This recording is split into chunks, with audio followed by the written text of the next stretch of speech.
One of my favorite words of all time. Which one? Metanoia. Metanoia. Look it up. Metanoia. Look it up. I'll check it out. You about to go through a metanoia. I love it. Metanoia. Metanoia. Change in one ways of life resulting from penitence or spiritual conversion. I'm going to have to look up penitence. Let me That shit do look be up. annoying though. Like, When yeah, you, like what the fuck? when you look up a word and you got to look up another word in the word, you're like, I still don't get it, but I'm getting there. Like, I'm even stupider than I thought.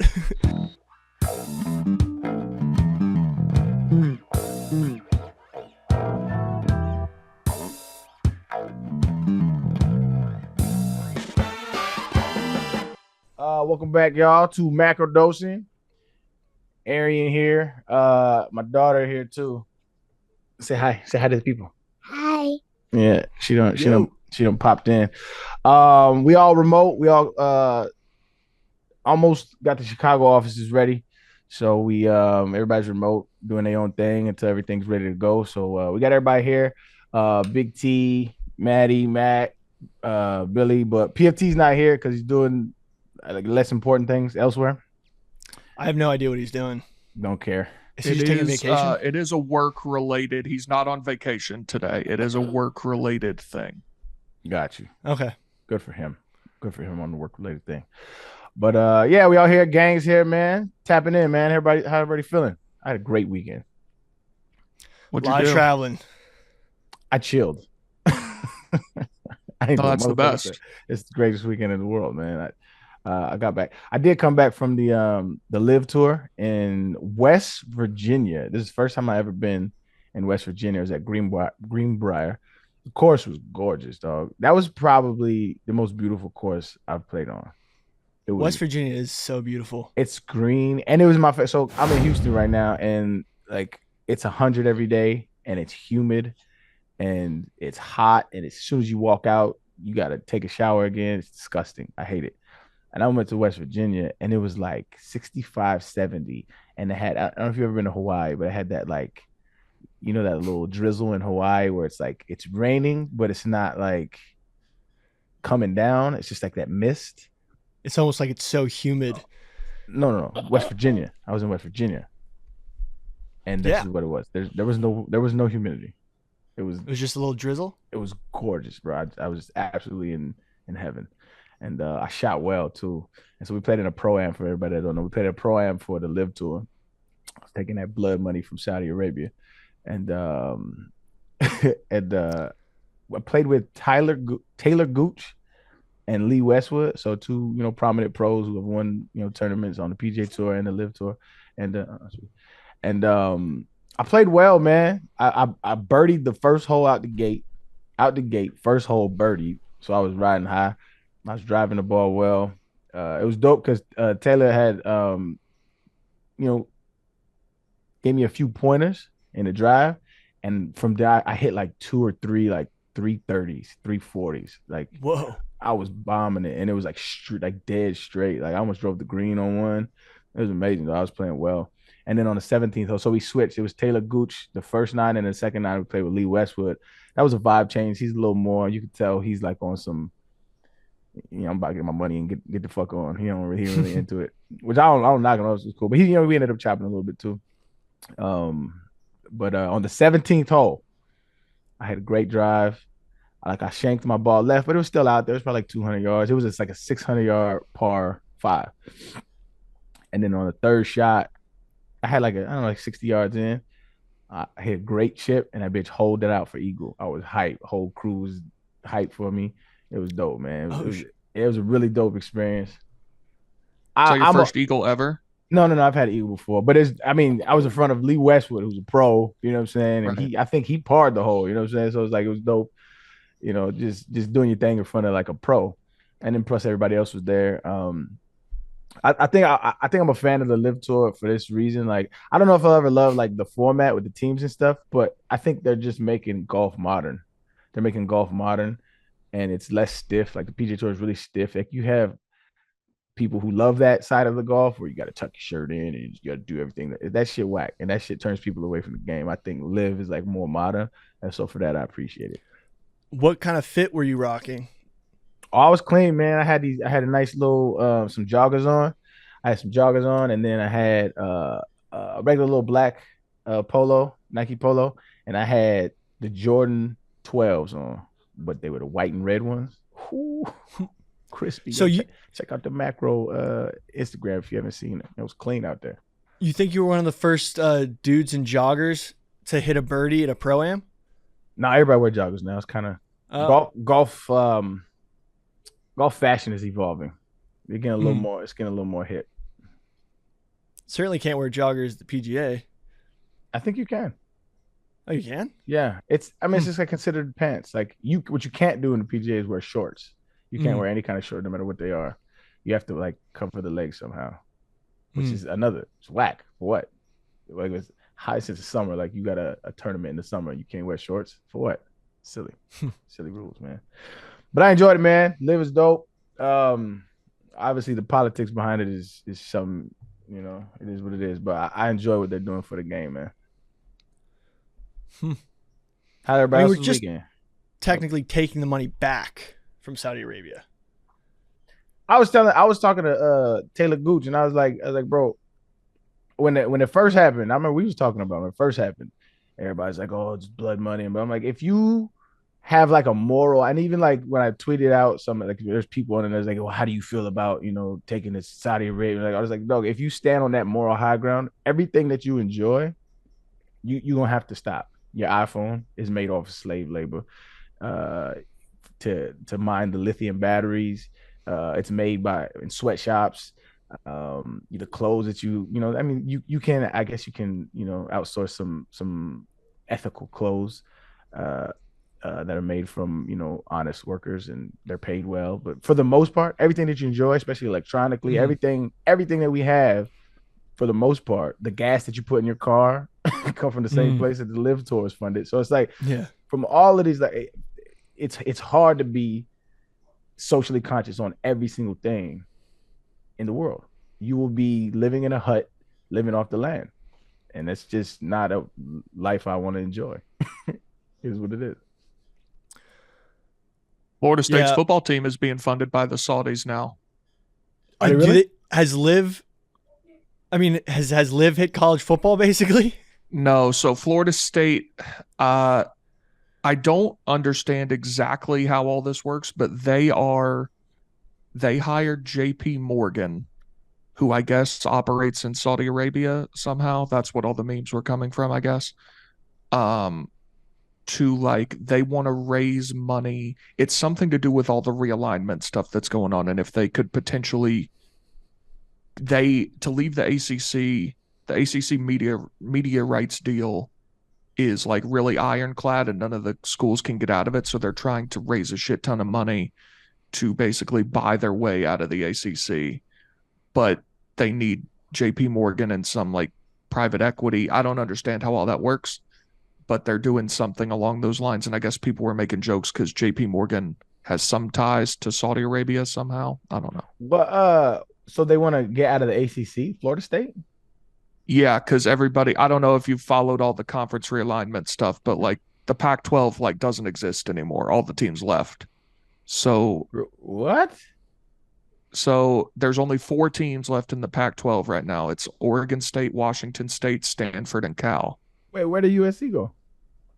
They went to the Big Ten like a year ago. Well, they're still wow. It'll be next year that they officially joined, but USC and UCLA went to the Big Ten a year ago. And then the other day, the Pac-12 was meeting to try to finalize a new media deal.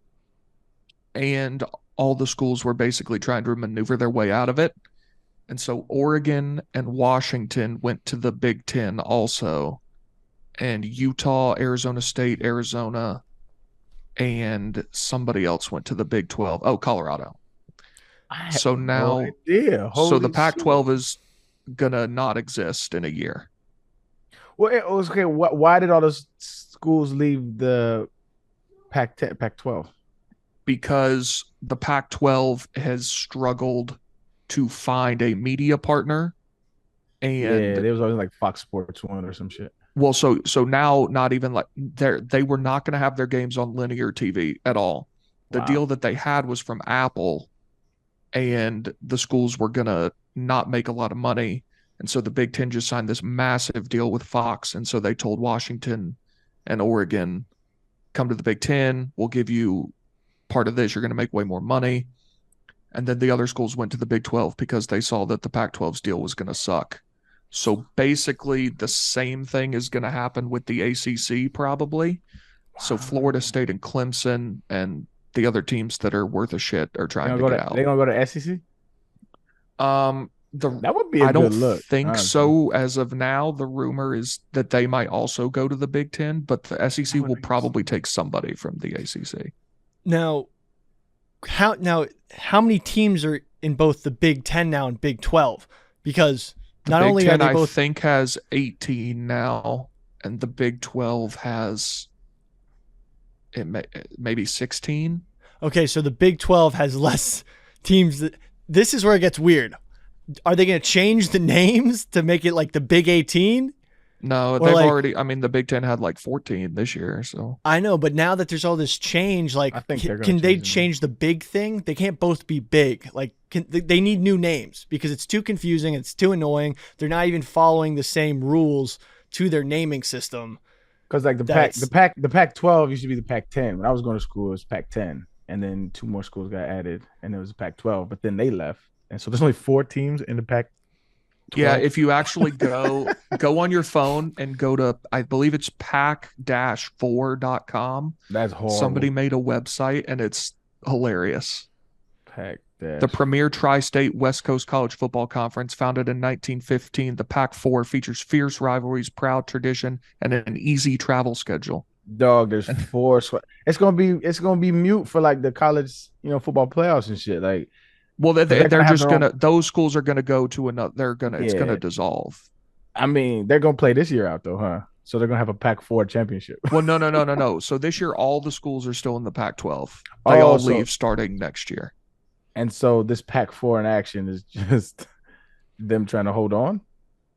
Yeah. No, so those are the schools that like need to figure something out in the next year because Gotcha. their conference won't exist. I imagine if nobody picks them up, they'll probably merge with the Mountain West, which is like Fresno State, Air That's Force, horrible. San Jose Oh, State. Cal? Cal, Oregon State probably belongs there. Maybe even Washington State, but not Cal and Stanford. Cal and Stanford are like Stanford major wins programs. like the best athletic department award like every year. That's what I'm saying. They That's don't for a lot belong of in weird the sports, Mountain though. West. I know. I grew up in Albuquerque, New Mexico, and the University of New Mexico. At first, it was the WAC, and then they changed it to the Mountain West, and it's just like low tier Division I stuff. Like, no offense to anybody out there who's going there. There's some good teams in the Mountain West. There's nobody that's gonna Boise give- State. There's nobody that's going to give like they were like an anomaly like 1 or 2 years. They're not going to give anybody a run for the money in the SEC on a regular basis. They're Well, no, of athletes, course dude. not. But That's what I'm saying. But like Yeah. Cal don't belong in that conference is what I'm saying. Yeah. Like, Cal sucks. They have what's crazy dog? They had one of the loudest stadiums I've ever played in. We went to They Cal were good too, back when the UT series but was. I just didn't expect the West because I played in the Rose Bowl. I played against UCLA. I never played at USC. But I played at Cal, and I'm talking about I played Florida, Georgia, LSU, but like Cal is up there as far as how loud it was, dog. It was I did not expect it. It was game 1. It's when they had Deshaun Jackson, Marshawn. Who's the quarterback? Marshawn Lynch. Who's the quarterback then? Joe, I think it was maybe Joey something. I don't know. I'm trying to find it.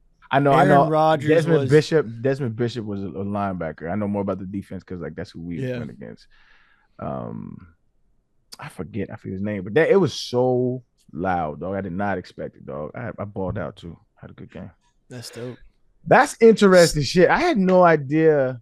I'm that out the loop with sports. I didn't know that the conferences were breaking up. I love to see disarray in college football because it's What if shit show. Stanford goes to the Ivy League? That would be hard. Ivy League would never do that. I know, but- They would run that bitch. I know, but that would be hilarious. Is it academically in the same ballpark like Yale and Stanford? Yeah. Isn't it? Yeah. Stanford, academically. Stanford's Yeah. like Yeah. maybe the best overall school in the country. I think that's one of my only regrets in life is I could have gotten into Stanford, and I was like, "Fuck that, they suck." And then they ended up being good like later on when I left. Do you That'd remember be who cool. Cal's running back was that day? It was another. Oh This yeah, guy had a. Justin Forsett. Oh yeah, Yep. He, that's my he dude. had a year in the NFL where he was balling. No, that's my dude. So like he played at the Texans. He was my backup, and then he left, and then our coach got fired, and he went to Baltimore. And he got Justin Forsett with him, and that's the year that he balled out. And funnily enough, I always make fun of him. I got hurt at the last game of the season, so I didn't go to the Pro Bowl. Like I got voted into the Pro Bowl, but I didn't go because I was hurt, so they needed an alternate, and it was him. That's my dude, though. Love him. Number 12 Cal beat number 15 Tennessee 45-31. Yeah, it was closer than the score gives. I got stuffed on the goal line, I think 2 or 3 times in a row. It was a good game though, man. 13 carries for 89 yards. Yup. I had a kickoff return for like, I don't know, 70, something like that too. Oh, I had this. Oh, right. Matter of fact, I think my best college run was in that game. I had a little screen by the goal line. I'm gonna try to find that bitch. I had a little screen by the goal line, and I made like 3 dudes miss. It was nasty, dog. Nasty. I'm trying to pull it up. Let's pull it up. Let's see. So, everyone's kind of treating me like I'm dead. It's pretty weird. Please elaborate, Billy. No, it was my last show on Part of My Take, and everyone's like Julian Edelman posted a photo that made me look like I was deceased, that it was like in memoriam type thing, and it's really weird. And came to the office today. Everyone got new desks. Didn't get a new desk, so that's a little weird. Gonna make a little bit of a stink about it. Feel a little disrespected, but that's okay. Talk that new desk shit, Billy.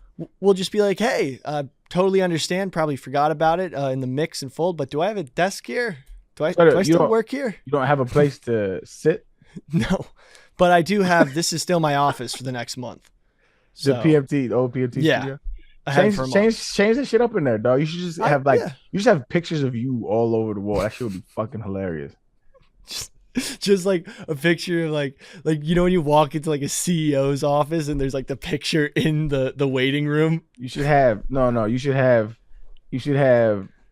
the dodgeball shit of you taking a bull down or some shit like that, or like a bear. You taking a bear down, and then just pictures of you with moments in your career at Barstool would be fucking hilarious, dog. That would be fabulous. No, that needs to happen. That's a little too egotistical. I mean, it would be funny just like to pimp this out, but I don't think if I actually had an office, maybe I'd do that. But yeah, it's definitely a different vibe. You know, how do you feel about that, man? Let's talk that therapy shit, man. How do you feel about your last episode on PMT, man? It's probably played the biggest role and impact on my life, and it's an end of an era, and it's sad to leave, but there's also sort of I feel like it's the show gave me so much, and now like I've sort of not this like I have this excitement and hope for like new stuff, which I'm sort of like coming out of this, like, it sucks to leave. Like I'm trying to be positive and like onward and upward and just, getting ready to like blast off. That's how I'm kind of feeling. One of my favorite words of all time. Metanoia. Metanoia. Metanoia. Look it up. Check it out. You're about to go through a metanoia. I love it. Metanoia. Yeah. I like the sound of this. Yeah. Change in one ways of life resulting from penitence or spiritual conversion. I'm going to have to look up penitence. That shit do be annoying though. Like, like what the fuck? You look up a word and you got to look up another word in the word. You're like, I still don't get it, but I'm getting there. Like, I'm even stupider than I thought. Fucking investigate. I didn't even understand the words that the words described.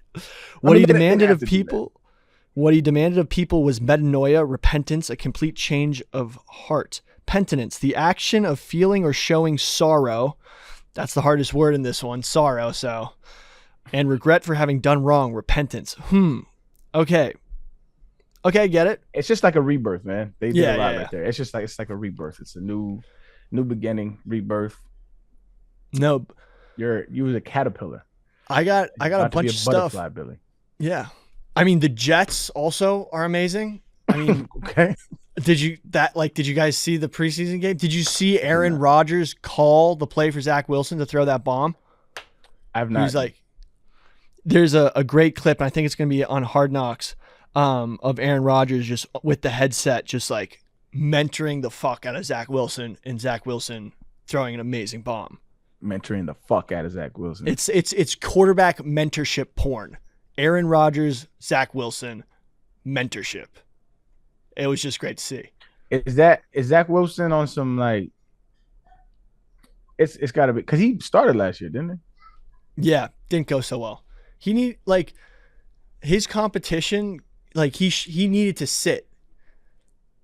You know what I'm saying? Like he needed to learn. I love how they give quarterbacks that shit. It's so funny to me.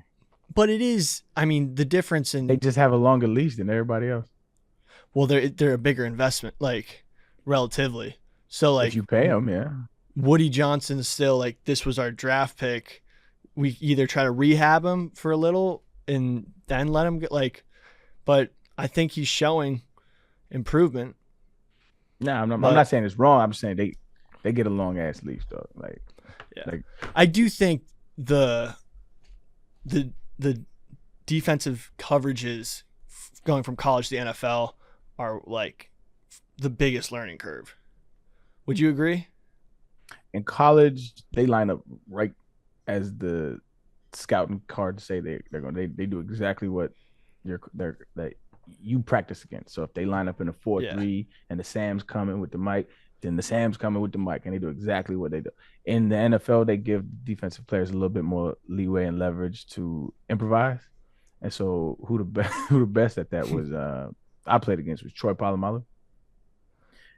So he literally, I think I said this once probably, he literally had on our scout when we went against them on our scout team, we had a dude wear a number 43 jersey, and the coach told him, "Don't do what's on the card. Don't do what if you're in cover 2, do whatever you want to do. Line up on the line, blitz, do whatever you want to do." Because that's what he did. He just literally did whatever he wanted to do. He had no responsibilities, and they let him do it, and he was great. So that's pretty sick. When he jumped over the line, that he might have just said, "Fuck it, I'm going over the line." I don't know what the play was called, but I'm more than willing to guess he wasn't. They didn't have a safety A-gap blitz. He was just.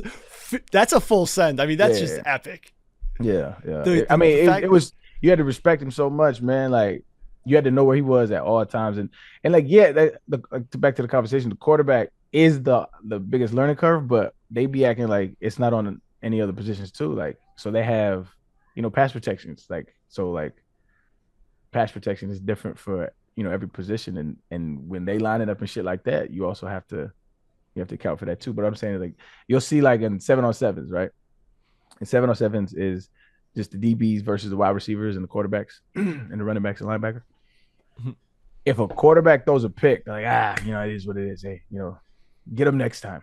Or you might get a little bit mad, right? If a running back fumbles or a tight end fumbles or receiver fumbles, all hell breaks loose. It's not okay to do. But there's just no learning curve for anybody else but a quarterback. They treat quarterbacks. I be telling people get mad at me. They think I'm a hater, but your quarterbacks play an entirely different sport than we did. Whole different sport. Very, very true. But don't you think the intricacies of ball security, 5 points of contact, is a little simpler than a ball flying through the air with tons more variables? Yeah, there could be more variables, but it's not simple when you have grown men hacking at the ball. It's like Marcus Allen says, if you ain't fumbled it, you ain't carried it. It is what it is. BenJarvus Green-Ellis. I think he Ole Miss, I just remember the law firm. I remember people just saying, watch BenJarvus Green-Ellis when it came to ball security, because the guy had what was his streak? 600 touches without a fumble? Yeah, but he ain't never get busy though. Oh, because he was good. He was too conservative. He never got busy, bro. He was good. He was good at what he did and what he was supposed to do. But he ain't never get busy. You think that he was way too conservative? People that carry the ball, no, that's his style. I don't knock his style, but I'm saying people that carry the ball loose, they use it for leverage when they're running and balance, right? So if you look at the greatest running backs of all time, they had horrible ball security. Well, it left their body. The reason is why is because their style was very indicative to poetry, except for maybe Barry Sanders. He's probably the exception to the rule. But if you look at Walter Payton, if you look at Adrian Peterson, if you look at most of the greats, there's exceptions. Like Daniel Thompson had pretty good ball security, but most of the greats, Sean McCoy, you get busy. It gets loose in the body. I had horrible ball. So you see mine, I was always out there with it. I got busy. I mean, Randy Moss, the way he used to carry the ball after catching it, like just like a loaf of bread. Got busy though. I remember kids in practice doing that shit in like Pop Warner, and the coaches went absolutely nuts. It's just so crazy, like the skill level to be able to just do that. It's a fine line. So like if you're coaching kids, right, you want to coach kids good ball security, but then every now and then you'll have a kid who is an exception to the rule, right? Who will fumble no more or less than the average cat carrying the ball, but that risk versus reward is better because you lose a lot of body movement if it's just high and tight and just right up against your chest. You can't move like that. You can't move the same. I was trying to explain this to coaches all the time who never carried the ball. I'm like, y'all got cankles. I want to explain to you how to carry the ball. So, but like, anybody that has cankles. If you were coaching Pop Warner and you had a kid who was just definitely gifted, definitely was going to play at the next level and maybe higher, would you let him do his thing, or would you at least try to teach him I would teach him this. I'm gonna say a lot of the shit you're doing now you can get away with at this level, but at the next level it gets harder to get away with, right? And at the next level it gets harder to get away with, right? So there's a time and place to get busy. When you're in an open field, get busy.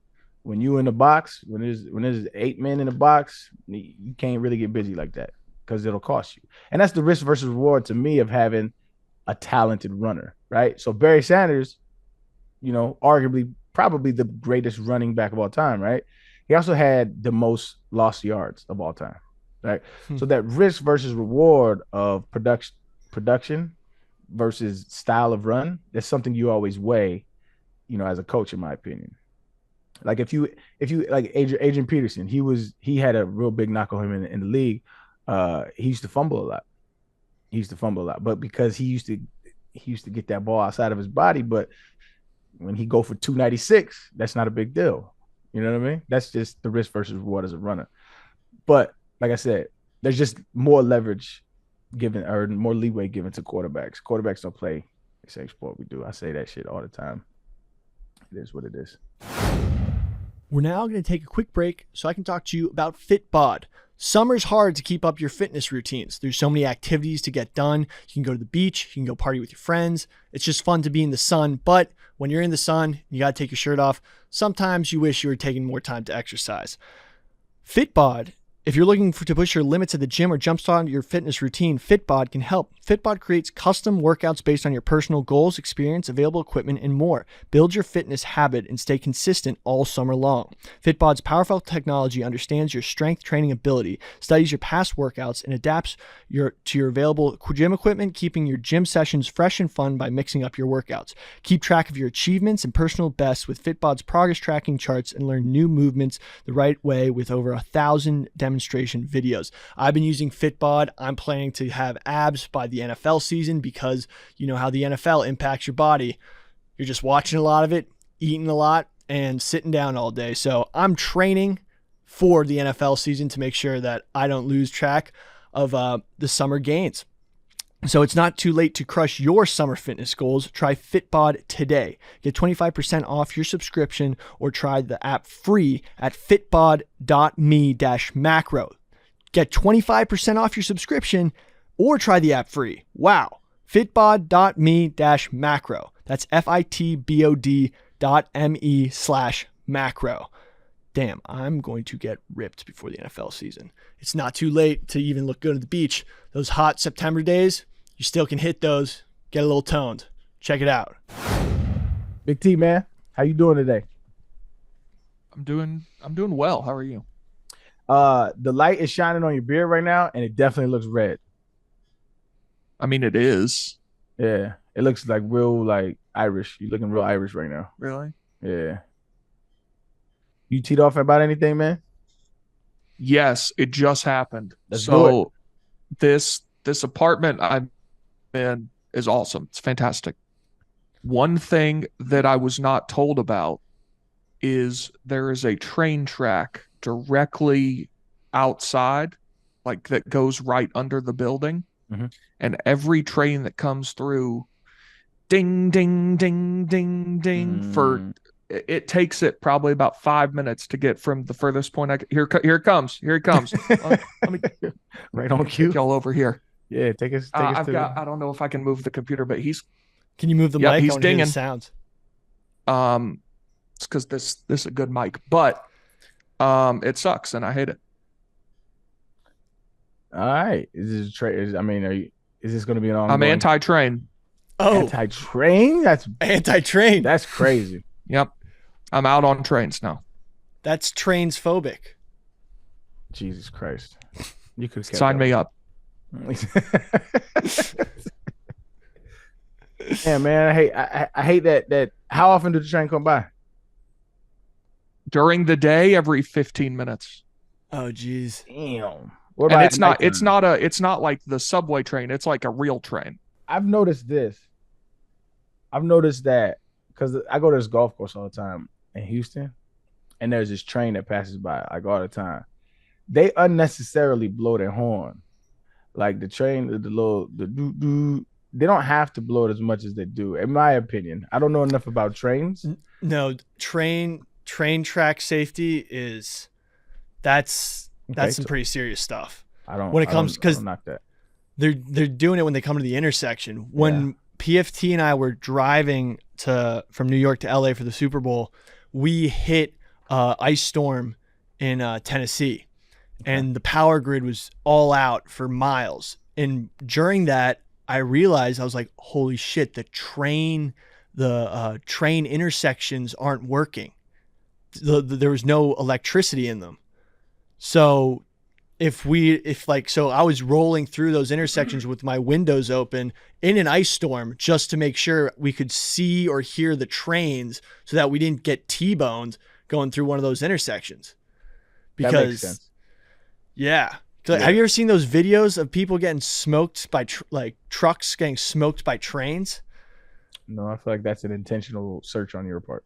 It was popping up in my Twitter algorithm when all those crazy videos were getting sent everywhere. Right. I unfortunately look. I sometimes you can't stop watching. Yeah, so you can't look away. Yeah, but that makes sense in those cases. But if the electrical system is working, why are we blowing the horn so much? And they'll do it for 20 minutes straight. It's weird. I mean, safety precautions, train derailments. Buses do that shit. Buses, like school buses. Like, remember when you go into school buses, they'll stop. This is what I never understood. They'll stop in the middle of the train tracks and open the door. What? I guess you don't remember this? No one let me out on a train track in a bus. Bro, I'm telling you, dog. Listen, all the school buses did this shit. Every school bus, they'll go to a train track. They'll stop in the middle of the school bus. In the middle of the train track and open the door, close the door, and then continue to go. And that used to blow my mind. I was like, what the fuck are we doing? Somebody got to back me up. So did y'all ever ride a school bus? Yes, but y'all never went over a train track, and they didn't do this. They did that to drop like a kid lived near the train track, or nah, bro. Every train track they stop, and I've still seen it. I've seen it regularly. Oh, it's probably some safety thing. Let's look that up. Let's see, train track. Why do school buses stop at railroad tracks? See, it ain't just me, dog. To some, the practice might seem like a waste of time, or at least like an overly cautious safety measure. But like many traffic laws, it was a tragedy that led to this one. To understand why school buses stopped on the railroad tracks, we need to go back to Sunday, Utah, on December 1st, 1938. That's an odd way to write that. We need to go back to Sandy, Utah. Shit. Sandy, Utah. December 1st, 1938. A snowstorm had been raging in Sandy, where bus driver Farrell Slim Silcox. What a fucking name, bro. That's an old name. That's a name that will never get used again. Where a bus driver Farrell Slim Silcox was taking a group of 39 students to Jordan High School when he arrived at a railroad crossing at 300 West and slightly north of 1600 South, which doesn't exist anymore. He stopped to look for a train by looking through the windows. The law at the time only required bus drivers to stop and look, but it didn't require them to open the door to listening to oncoming trains. As Silcox began to cross the tracks, a train slammed into the bus. The Flying Ute. What? Heading. That's what the train was called. The Flying Ute. I thought that's what they call it. I thought that he got the incident, and then he was the Flying Ute. Is this too soon? No, it's 1939. All jokes are open by then. The Flying Ute had been heading from North Denver, running an hour late because of the blizzard. It collided with the school bus at 60 miles per hour, dragging it for nearly half a mile before it could stop. Slim Silcox and 23 students died. Oh boy. Since then, the law has required school bus drivers to not only stop at the railroad crossings, but to also open their door and side window to listen before proceeding. Even on sunny days where drivers can see clearly both ways, hundreds of feet, they are still required to stop, open, and listen. See? But that don't make no sense, because if it's coming, I'd rather it clip the back than it run right into you. I don't know. That shit don't make no sense to me.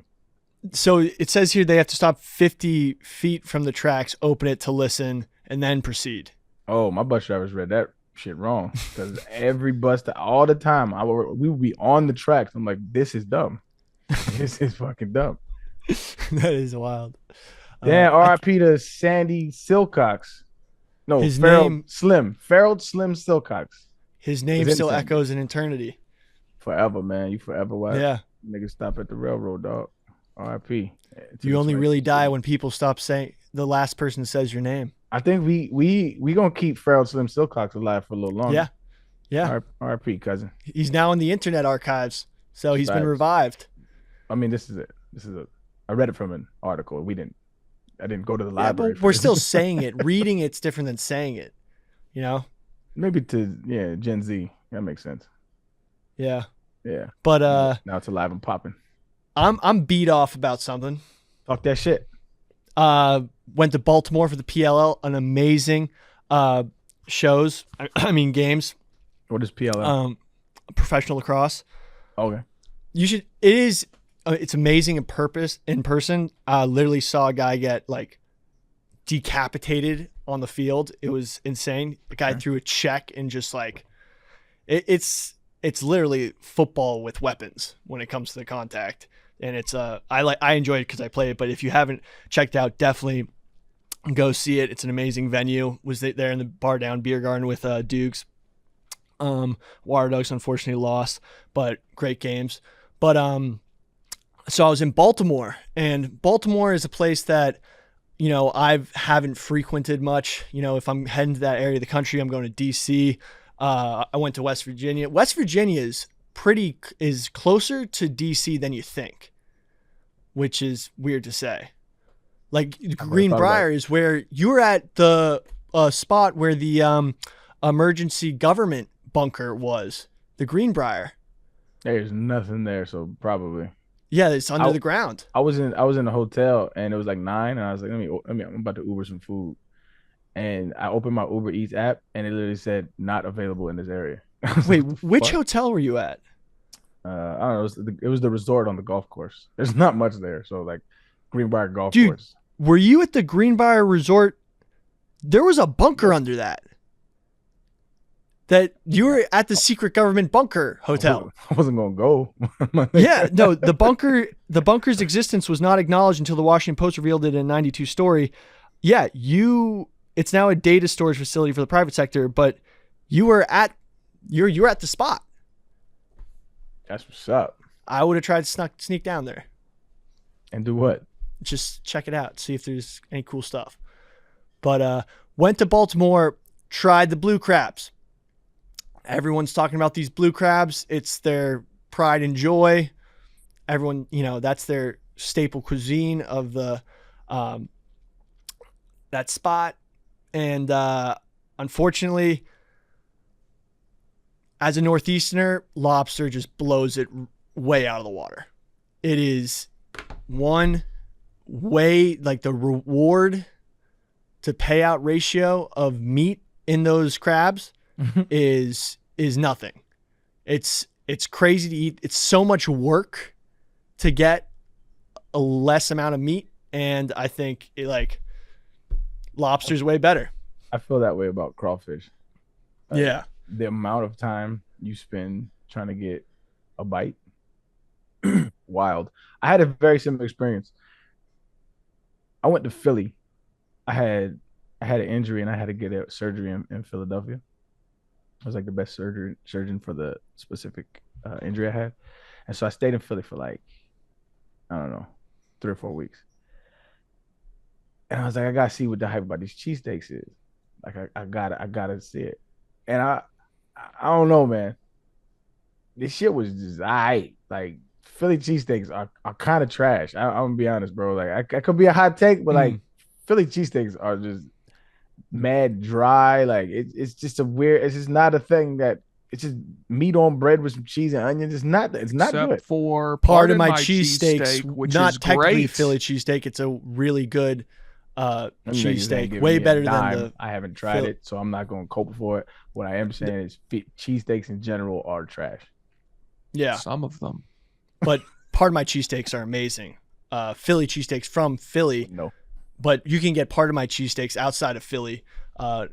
Ain't no free plugs, bro. Get the fuck out of here with that shit, man. They ain't paying me a dime, bro. They are not. Well, advertising I'm just saying. I've probably eaten some of that shit. If they want to pay me, then hell yeah, they great. Really, not fuck them. They're really good with some hot sauce on them.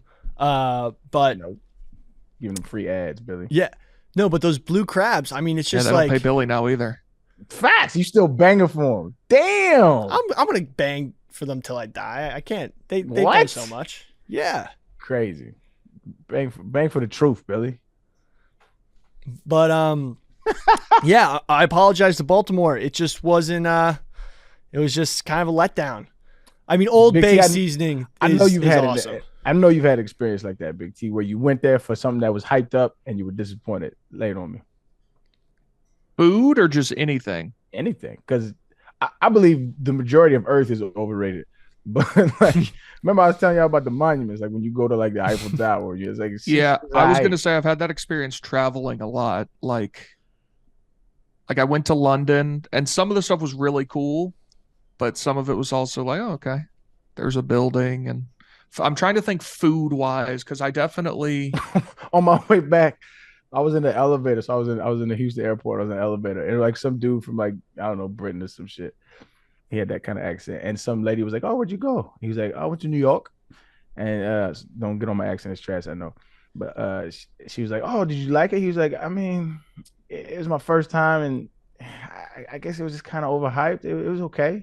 It was okay." I was like, "Everybody feels like this. It's not just me." New York Earth is overrated. The thing is, a lot of the stuff that New York is like famous for, like Times Square, a lot of the touristy stuff is kind of like not out of its heyday, but Times Square, like in old pictures, like lit up and stuff, looks awesome. Today, there's like so many places around the world that has all that billboard stuff that it isn't even like the best billboard place anymore. It's just not that exciting. So like you go there and it's advertising. There's all this advertising everywhere, and it's bright as shit. And then the food is just very mid. All the shit along the sides is very mid, and you're just like, all right, there's definitely a lot of people here. There's no Hooters. Times Square is one of the worst places on earth. That's what I'm saying. I didn't get the hype about Times Square. It's nothing but. Go ahead. It's just nothing but crowds and like guys dressed up in Transformers costumes trying to take a picture with you so they can take your money. And yeah, a bunch of advertisements and the M&M store. And mad niggas trying to get you mixtapes. I don't know. Maybe it's that's horrible. A graphic thing, but niggas always try to give me mixtapes. I'm like, dog, I don't even have a CD player anymore, bro. What am I supposed to do with this? I don't even know where to put this thing. On my PS5? I don't even know if it'll play. Crazy. I think the best parts of New York is just getting gentrified, but it's like, it'd be like Harlem. It'd be like Brooklyn, like that type, those type vibes where those neighborhoods are still intact. Like That's the best parts of New York where the food is popping. Those little like mom and pop Yeah. stores. That'd be the best parts of New York that I've been to. But like, and is there really nothing in Manhattan that's that attractive to me? Central Park, I think, is definitely worth it for tourists. That Oh, pays the bills. I take that back. You're right. Yeah. Central Park, like in the springtime, dog. Like you rent one Yep. of them bikes. That shit is Mhm. gorgeous. You That shit is go absolutely gorgeous. take a date on a boat through the ponds. That's pretty. I've never had a boat date, man. Yeah, or there's like great restaurants. Tavern on the Green is a great spot. And then like that area, I guess Rockefeller Center is definitely worth it. That sort of Billionaires Row area with those. That's like good for like that Fifth Avenue area below the park. I think is definitely worth it. And then definitely Yankee Stadium. That was I very think- mid. The new one. Have you been to the new one? Yeah, I went with you. You've been Yes. with him. Yes. Yes, we have. Yes. It's, I mean, That's I think where it's, the infamous entertaining clients came from. yeah. Okay. So, Pretended to catch a fly ball. Madison Square Garden. We should have a foul ball from that. Yeah. Yeah, Madison Square Garden was okay. It's nowhere near like one of the best sports venues, but it was cool. Mhm. But It just again, has so much history. it just goes back. I just think Earth is overrated in general, man. And that's not even my pessimistic side. That's just me being realist. Like when you go places, it's just never read the hype. I always find nature more overcoming than anything man-made. Like natural beauty, like the Grand Canyon, like hit me. The Grand Canyon almost like made me feel emotional. That was I wild. saw the sunrise at the Grand Canyon, and it was like I think it was like a religious experience. Maybe that's it. Maybe I need to see it during the sunrise because it did not do that for me. I had this crazy picture where the light hits this one, forgetting what the exact name of them are, but it looked like a temple that was just glowing as the sun rose. Like it looked like pyramids that like were constructed, but thousands of years ago of like a unknown. It was crazy, and I wasn't on any psychedelics or anything. That's what I'm saying. It sounds like you are. It was all natural, but that was really All cool. natural. I can't wait to do psychedelics. Like I want to do ayahuasca. I want to go. I want to do it right though. I want to go to like the Amazon and do it with a shaman and have the whole ceremony. Like I want to do it the right way. But I heard that you like throw up like mad. So you have to eat like non-acidic, or you have to eat like it's basically just like a no dead animals. You Yeah, have it purified. you eat like raw like veggies and fruits just for like 3 or 4 days straight. Like you can't have any kind of toxins in you. I was talking to Bakhtiari's brother about that. Okay, He did. Who's Bakhtiari? David Bakhtiari, offensive lineman, Packers. Sorry, He's still in the league, right? I have no idea. It's the first time I heard his name. Anyway, You don't know who he is? you're talking to his brother. I don't know. There's 50 people on every team, Number 69 on 32 the Packers. teams, Nice. and it's a rotating I every well, year. I guess because I like you don't watch the NFL. This is also true. Yeah, but yeah, You're talking to his brother?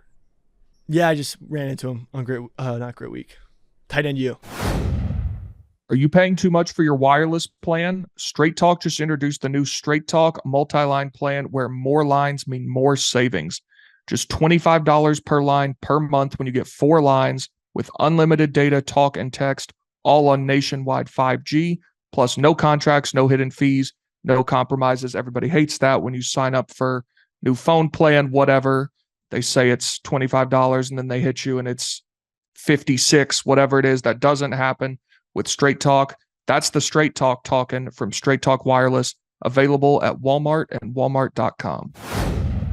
But also beat off about this, Arian. If you like lost a huge game and like made a sort of mistake or didn't make the best play, would you ever smile right after it? Oh yeah. I was going to say, you're asking the wrong dude. Oh yeah. But to your teammates, Like Smile to my teammates. Give me that fumble and then smile. Yeah. You wouldn't be like pissed? Yeah, I mean, you get mad, but football, you have to have a short memory, dog. Yeah. Sports But in like general. immediately after. Define immediately. Like it happens, then you smile. Yeah. Like it almost looks like you were happy it happened. That's your interpretation of my reaction to what happened to me. I can't control that. It looks like I was happy. I don't know how I look to you, but I know how I react to things. Like I do that all the time. If I fuck up in life, it's like, hey man, you just gotta shake that one off. That's some funny shit. Like I remember one time we was playing Jacksonville and I got a sweep and Andre Johnson was blocking. He's a Hall of Fame receiver now. He's blocking and he turns to me and I shift and he accidentally punches the ball out and I fumble and they pick it up and score and he did it. I fucking laughed at that. I was like, hey, what can you do? That shit's funny. Billy just wanted a roundabout way to say that he's happy that the U.S. women's team No, lost I'm not in the World Cup. happy. I'm not happy. I'm not happy. I'm like, I heard I about want to this. win. One of these dudes I follow, who's like a super leftist. Well, he's not even a leftist. He's like liberal, but he was like, I hopped on Twitter today, and all I see is conservatives happy that somebody lost, like U.S. No, soccer I'm team not lost something. happy. That's what he said. I don't know nothing about it. Megan Rapinoe missed a penalty kick and then just smiled into the camera, and it just was like, what the fuck? Like you're supposed to be pissed after losing, especially on the world stage and finishing the worst U.S. women's national team has. Megan Rapinoe. Megan Rapinoe. Rapinoe smile. Let's see. Big T, what did you think about this? I don't watch the women's national team. I don't care if they win or lose. I mean, they should, like, women's soccer is, like, I rather watch women's soccer than men's soccer because they go harder. Like, they don't, like, flop and stuff. I mean, that's not true. But did you say men's soccer don't flop? I know you didn't. No. I'm saying women's soccer, they don't flop. Oh, okay. So, like, I can watch the game without every, like, 5 minutes being like, dude, he didn't even touch you. Like, what are you doing? How many soccer matches have you watched in the last year? I watched U.S. Netherlands. I watched U.S. Britain. I watched the U.S. in the World Cup, and then I was watching. Okay, so would you say it's fair to say you don't have like the strongest grasp on soccer? Every time I watch it, I just get a little bit infuriated, and I'll put up with it for the World Cup. Is this but then, the jump? like, is this it? Yes. Yeah. You're bugging. It's just, what the fuck? Like, you have the worst finish and you miss a PK by blowing it over the goal, and you almost look happy that you lost. You sound like you have never played sports before, and it is wild to me, dog. Wild. You've never made an inerrant throw or a mistake on the field and just like, it is what it is, dog. Like that, you've never done that? Or you in a big game, you know, in the big games when that happened, like I lost. I didn't lose my senior year. The majority no big of deal. Great athletes are able to take those moments and put them in the same category as the greatest moments. Does that make sense? Yeah, but don't you think that at that world stage, like, you would want to see, like, you have a whole country behind you, and just to show that kind of nonchalantness kind of is almost disrespectful. I don't even believe that this is your take. I think you're doing a bit right now. Are you doing a bit? No, I mean, I'm just like, what the fuck? Just say you're happy they lost. I'm not happy they're lost. I wanted them to win. I'm curious, Doc. How are you trying to ascribe emotional intent on a woman that has dedicated her life to a sport? Why do you get to ascribe intent on her emotional reaction to missing a shot? Explain that to me. It's just that they weren't. They haven't been performing to the level that they should have. Did you hear anything I said? I don't. Right. But like, anything I said. But it seemed like a tolerant, like, the fact is they've had the worst finish. Irrelevant since to ever. anything I said again. What makes you think that you can ascribe emotional intent on how she reacts to a missed shot? Like, why do you think you have her read? Do you know her?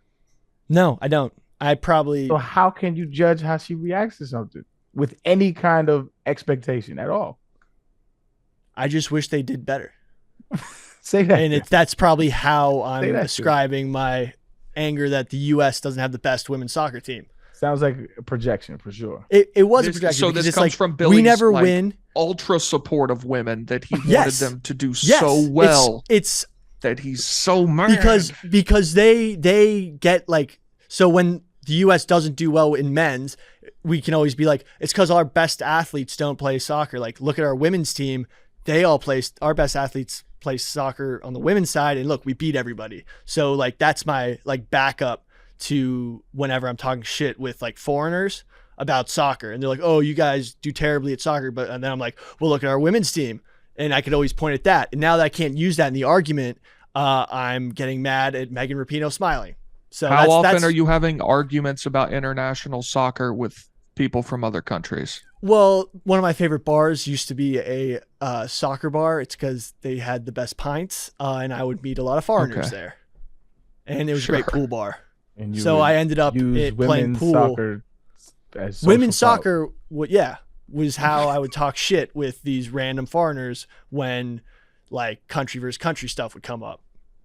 It just it gives off like the vibe of like I don't know if y'all ever had this, but like, you know, growing up, there'd be them parents in the stands of like a little kid would like put the ball between his legs or something like that, you know, as he's dribbling. And there'd be like a parent in the stand, like, you're a hot dogger. It's giving off that kind of vibe. It's giving like what's like a hot dogger? Show off. Show off. Oh, yeah. They used to say that about us. It was like, you're a hot dogger, show off. Like, everybody, shut the fuck. That's what it sounds like. It's giving real parent in the stands vibes, bro. Yeah, no, absolutely. I just was rooting for America. I like to root for America whenever we're on the international stage. I think, you know, we're all on the same team and we should root for America to do well, right? Were you watching the game? It was in the middle of the night. Story's falling apart fast. Well, I thought they would advance to a point where the games would get put in prime time. Right? Where was it being played? Isn't it like in New Zealand or Australia? It's a lucky guess. Well, that's where it's being played, right? Yeah, but you didn't say it confidently. You didn't know that. No, I knew the women's. That's where it is this year, right? We don't know, and I don't think you do either. I do know. I do. Yes, he's correct, but no. I mean, I remember watching the U.S. beat Japan, like in the Women's World Cup. That was pretty awesome. I remember the only thing I remember about women's soccer is like the world was in uproar when I think it was Mia Hamm, I believe her name is. When she scored the winning goal and she took off her shirt and everybody was like, "Oh my god!" Well, that was Brandy Chastain, I think. Okay, well, somebody. Mia Hamm was on that team. What year was that? Off her shirt too. Yes, what I thought so. I don't remember much about soccer, but I remember that. I could be wrong though. But I don't know. I just like some of like my favorite summers were like Olympics, like when Michael Phelps was sick, just rooting for the USA, like Beijing, just cool stuff. Did you get into track and field? I played lacrosse in the spring, so I never did track and field, and I played basketball in the winter, so I never did winter track. I didn't say play. Did you ever I swam. That's not a track. I know, but it's like still an individual. You know what? I ran. You ever watch track and field? Yeah, I used to go to them all the time. Because I used to throw. I used to like watch some of the dudes that I played with run track, and then we'd go run routes. Yeah, makes sense. No, that's dope, man. I'm happy for your patriotic vibes. Just keep it at we lost rather than she's smiling. It's weird. It's very weird. Yeah. You know how there's dudes in your mentions after every podcast talking shit to you? That's you to her. Yeah, true. Don't be the thing that she loathes. Maybe it's just trickle down. The projection. Yeah, exactly. Yeah. I agree. I'm getting shit on, so I'm just like, I got shit on someone else. Yep. And don't do that. Don't be that guy. Don't be the guy in other guys' mentions. True. But it's take. Yep. Well, man, we wanted to keep this now dose short, short and sweet. We will be back. Was it Thursday? Yes, PFT will be back What kind of PFT topic we thinking? PFT will be back. I don't know. Hit the group chat, man. If anybody has any ideas, tweet at us. If y'all have any ideas, text. Should we play prank on PFT and just pretend we're doing a totally different topic? No, because then he would research for that topic, and then we would do a entirely different topic. No, but like we actually researched the same topic, but then we're like, "Yo, I thought, like, what are you talking about? Like, we're doing this one." Just because he didn't show up. Wait. How would we even pull that? So I thought like Arian had your prank right. Like he would think we're doing something else, and then we do something that's not what he thought. You're saying we all do the same thing, but then like we have for hundreds of episodes. But then, so where's the? You've we lost me pretend now. that we're doing another topic, but so it's not actually bad. How will we get that off? Because we communicate via text, and we're like, "Hey, this is the topic," and yeah, we were like, "What? We didn't say that," and he clearly will look at his text and say, "You did." How will we get this one off? I just, in that moment, we make him panic. He's like, "Wait, what? That's crazy." Just be like, "You didn't come. We talked about this on Monday when you weren't there." I think he would panic, though, to be honest. I don't know. It's just, you know, it's like, it's very not. You're going to get him so good. Yeah, but like, it's just fun when someone doesn't show up, just like to mess with them a little. You know, good old. Maybe go back to the lab on how you want to fuck with him, because I don't think that one's it. But I mean, I like what you're thinking. There could be other ideas. Does anybody have any other ideas to mess? We're spitballing here. I'm big. Like, if you don't have a better idea, don't shit on the idea. Is there a better idea? Well, you're the only person who wants to prank him in this manner. It's not like we were all like, let's come up with an idea for a prank. You just I'm just opening. Like, just do we want to do that? Something funny like that? No. Okay. Most Billy shit ever. I'm just saying it could be fun, you know. Okay, well, let's go back to the drawing board. I like it, man. Let's prank him, but I don't think that one would do it. Well, now you know we're never gonna prank him because he's probably gonna hear all of this. So I guarantee he's not gonna listen. Well, first of all, he won't. Secondly, you have 24 hours before it comes out to come up with one. But now he's just expecting it. Actually, the expectation of a prank. Someone's gonna send this to him. Oh, your brain would be working, bro. It'd be working. He might listen because the other day he texted and said, just so y'all know, I wasn't flying private for Grit Week. I was on an RV that I'm sure had. Billy, how many TVs were on that RV? Actually, there was only one, and we didn't know how to work it until the last night. Okay. Then we watched the Jets. I don't think I think people send. Were the beds comfortable? Snitching. The beds on the RV were. There was weird places to sit, and there was a lot of motion sickness. It wasn't, like a private RV. Right. Like we were all jammed around a table, like facing the wrong way while the RV's moving the other way while trying to type. Yeah, it's tough stuff, man. Anyway, we'll check y'all out. Or y'all check us out Thursday. PFT will be here, and he may or may not be pranked. We shall see. To be continued. Yeah. Love y'all. Peace. Keep on your toes, PFT. Yeah, man. Peace.